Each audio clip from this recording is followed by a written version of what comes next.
I graduated as a doctor in 1955, and I was posted to the General Hospital Kuala Lumpur to do my housemanship. And I had the privilege of working in the children's ward. It has got 36 beds, 18 on each side. But the most sad thing about this is that on one side, the 18 beds were full of children suffering from diphtheria and who had a tracheotomy done on them to keep them alive. Because they came usually in the evenings and late evenings and late night by their parents, especially the mothers. The children were blue in their faces because they couldn't breathe anymore because of the membrane, diphtheria membrane in their throat. And we in the emergency ward had to do something to release for the child to breathe again. And this is what we call a tracheotomy, which is making a hole in the trachea of the child so that the child will breathe from this little hole. And you can see the child's face turning from blue to pink, which indicates that the child is okay with the breathing again. Whole of the 18 beds in the ward 18, where I was in charge, were full of these children with tracheotomies.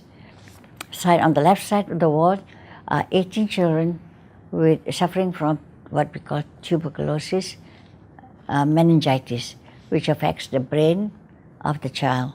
The child would be taken to the clinic room where I had to give injection streptomycin, not injection on the buttocks or thigh, but inside the spinal column. And if we don't do that, the child will not recover. But still, with that, some of the children passed away. And these are the two infectious diseases which I found in the General Hospital Kuala Lumpur, a town. And this is during the colonial days in 1955. But when I went to work in Kedah, 8 years in hospital and 10 years in the rural areas, there were diphtheria. Of course, tuberculosis was still rampant then. The diphtheria came from children from the kampongs, and because it is so infectious, it gets spread from one kampong to another. We had 12 cases of diphtheria among children in Alostar, and that was because one child had disease. He went to the grandfather's house 12 kilometers away, spread the disease there, and 3 children died in the second kampong. And when this child went back to his original kampong, he died there. When we investigated, none of them had immunization against diphtheria. Now, we are very concerned about this because the child diseases which could kill them were 5 at that time: tuberculosis, diphtheria, whooping cough, tetanus, and polio. So, Ministry of Health took charge of this, and in 1960s and 1970s, we were very aggressive about immunization of the children 24 hours after they were born until they grew up to 1 year, 1.5 years, and get their boosters before they go to school and later. So during that time, our public health system was established, and we have to be very grateful to our Prime Minister, Tun Abdul Razak, who introduced all the rural health program, giving priority to education and health, and to get rid of the 4 evil problems in the rural areas, which is poverty, illiteracy, ill health, and apathy. We have to do this within the 5-year program and to continue on after that. And fortunately, and we are very proud of this, we brought down the infant mortality rate. and also the maternal mortality rate, which is also our concern, from 75 per thousand live births in 1957 to 6 or 7 per thousand live births by 2004. We are extremely proud of that. And so far, we got rid of polio, we got rid of diphtheria, tuberculosis among the children. But what is our concern now is that we've heard reports that there are groups which are against vaccinating their children for some reason. And this worries me, and also not only me but my colleagues who are working in the hospitals and rural areas, because there seems to be an increase again of the mortality of children and of mothers because of these lobbyists who are anti-vaccine and also confusing the public, especially the mothers in the rural areas. So we are trying our best to reach out to the people, especially the rural people, and not only that, I think the professional mothers also, about this anti-vaccine campaign by certain groups, and to assure them that one, the vaccine is safe, and a lot of investigations and reports and trials have been done by specialists, and also for years and years this have been done, and they found that they are safe.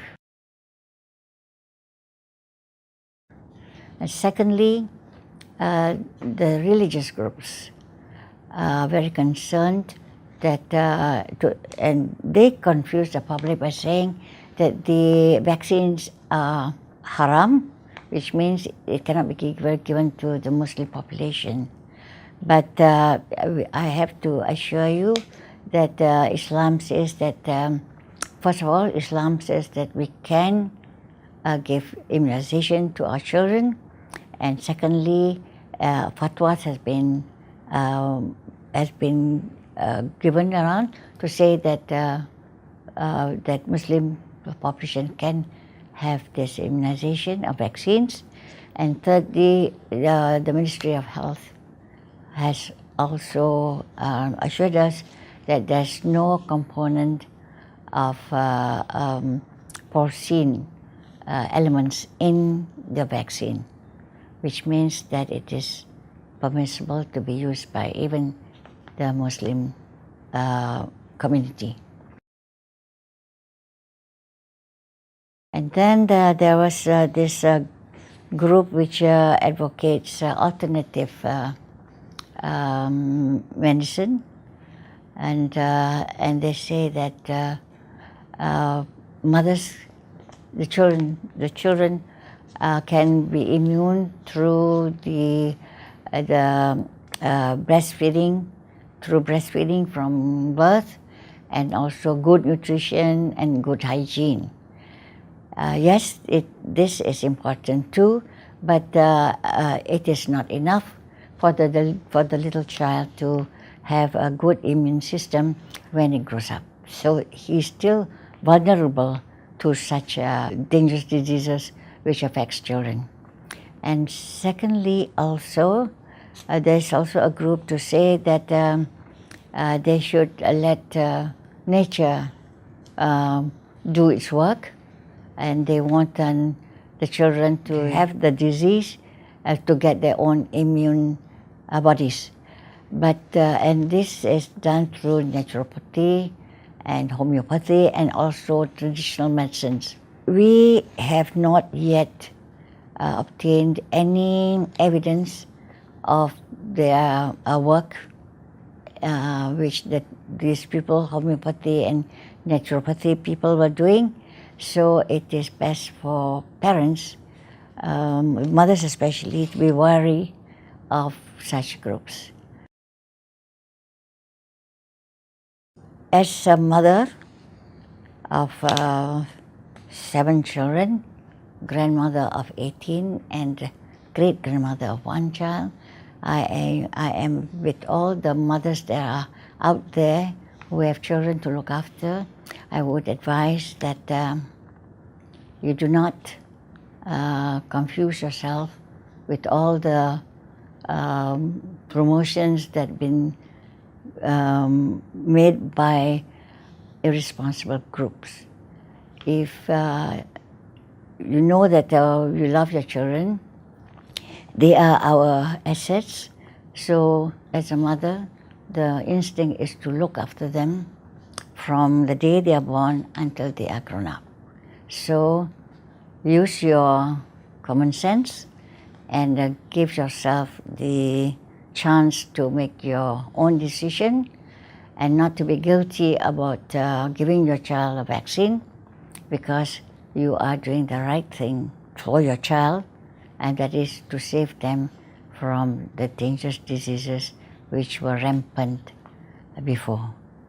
So I hope mothers and also parents at large would take heed of this advice which I'm giving, because I feel very sad when to hear that mortality rates of infants in Malaysia, especially in Kedah, is rising up.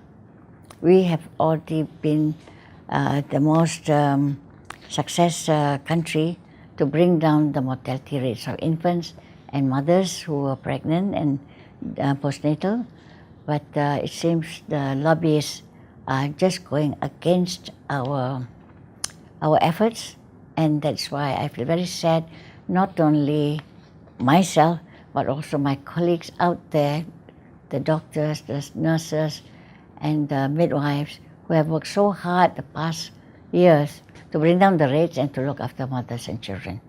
So I hope our campaign will be taken heed of by parents out there. Thank you.